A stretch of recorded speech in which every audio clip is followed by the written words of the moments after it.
নমস্কাৰ বন্ধুসকল আজি ভাবিলো এটা খুব কমন ডিজিজ তাৰ বিষয়ে আলোচনা কৰোঁ সেয়া হ'ল পাইলছৰ সমস্যা আমাৰ প্ৰায় ঘৰতে এই সমস্যা দেখা যায় এই সমস্যাৰ কাৰণ আমি নিজে আমি পানী কমকে খোৱা পেট পৰিষ্কাৰ নোহোৱা খোৱা খাদ্যত খেলিমেলি ৰাতি খুব স্পাইসি খানা খোৱা এইবিলাক কিন্তু আমাৰ ইয়াৰ সমস্যা হোৱাৰ কাৰণ আমি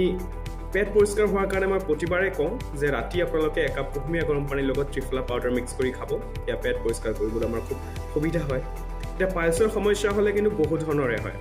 প্ৰথমত কিছুমানৰ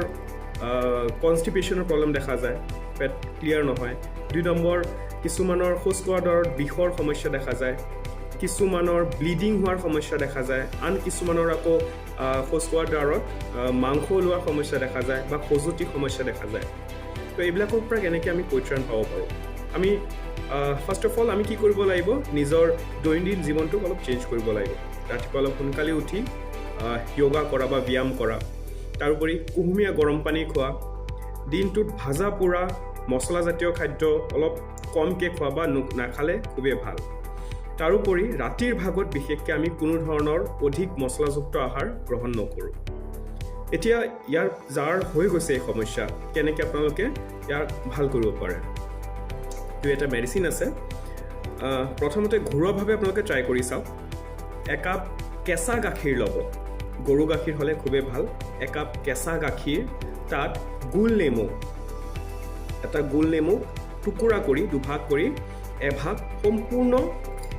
কাপত চেপি ল'ব মানে গাখীৰত চেপি ল'ব লগে লগে ফাটি যোৱাৰ এটা সম্ভাৱনা থাকে কিন্তু একো ভয় কৰিবলগীয়া নহয় কথাটো ফাটি গ'লেও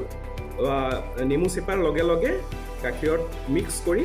খাই দিব খালী পেটত এসপ্তাহ খাওক চাব আপোনালোকৰ এই সমস্যা বহুতৰে ভাল হৈ যাব তাৰোপৰি যদি এই সমস্যাত আপোনালোকে বহুত আগৰ পৰা ভুগি আছে আপোনালোকে মেডিচিন দুটামান ট্ৰাই কৰক বৈদ্যনাথ ডাবৰ বা এনেকুৱা ধৰণৰ কোম্পানীৰ ল'ব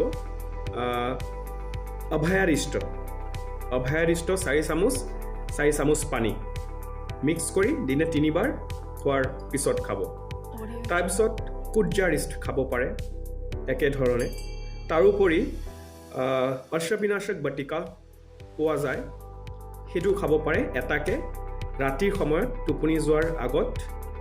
একাপ কুহুমীয়া গৰম পানীৰ লগত আৰু ৰাতি টোপনি যোৱাৰ আগত একাপ কুহুমীয়া গৰম পানীত ত্ৰিফলা পাউডাৰ মিক্স কৰি খাবলৈ নাপাহৰিব এয়া আপোনাৰ ৰাতিপুৱা পেট পৰিষ্কাৰ কৰিবলৈ সুবিধা দিব বা সুবিধা কৰি দিব তো আপোনালোকে এইকেইটা বস্তু কৰি চাওক কেঁচা গাখীৰৰ কথাটো মই ক'লোঁ কৰি চাওক বা ঔষধ দুটা যিখিনি ক'লোঁ খাই চাওক আৰাম পাব আৰু বিশেষকৈ আপোনালোকে নিজৰ খোৱা বোৱাৰ ওপৰত মেইনটেইন কৰিব কোন ধৰণৰ বিজল পদাৰ্থ বিজল শাক চব্জি আদি নাখাব যেনে কচু বেঙেনা ভিন্দি এইবিলাক নাখাব আৰু ভাত যদি পাৰে মাৰ কাঢ়ি তাৰপিছত খাব সেয়া ভাল হয় পানী খুব ব্যৱহাৰ কৰিব মানে পানী খুব খাব মিনিমাম 3 লিটাৰমান পানী খাব চাব খুব সোনকালে এই সমস্যাৰ পৰা আপোনালোকে সকাহ পাব ধন্যবাদ